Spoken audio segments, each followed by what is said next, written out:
Nagkasunog sa residential area sa Barangay 28 sa May Paho, Caloocan kanina madaling araw. May unang balita live, si Jomer Apresto. Jomer, anong sanhi ng sunog at kumusta ang sitwasyon ngayon dyan?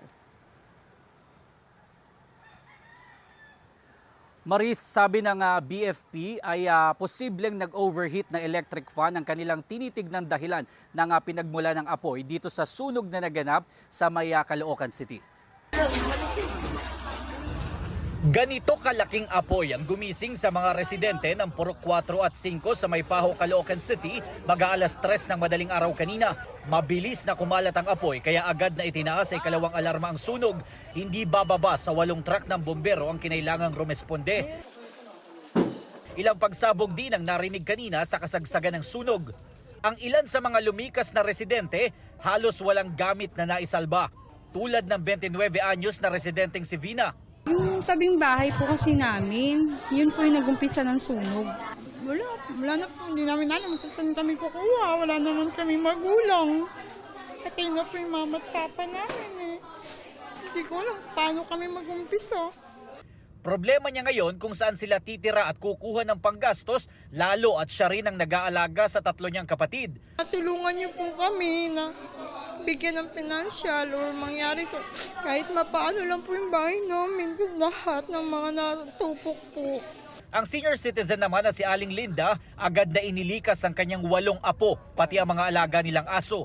Kala ko lang away lang. Nung tumingin ako sa bintana, may sumigaw na sunog. Paglingon ko, ang ano na ng usok, kumbaga makapal na. Ano na ang apoy, nasa ano na ang lakas na. Ayon sa barangay, aabot sa 50 individual ang nananatili ngayon sa kanilang barangay hall at posibleng madagdagan pa. Yung iba ayaw pang umalis dahil alam nyo naman na sinisino pa nila yung masasagip nila.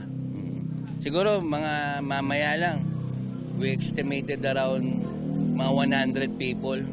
Light materials yung mga bahay doon kaya medyo naging malaki at naging mabilis yung pagkalat ng apoy. Walang napaulat na nasaktan o namatay. Patuloy na inaalam ng Bureau of Fire Protection kung gaano karaming bahay ang natupok. Gayun din ang halaga ng mga napinsalang ari-arian at kung ano ang pinagmulan ng apoy.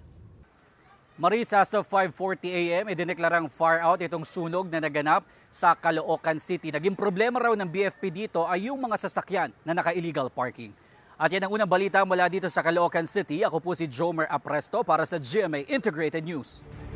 Mga kapuso, tumutok lang po sa mga ulat ng unang balita para laging una ka. Mag-subscribe na sa GMA Integrated News sa YouTube.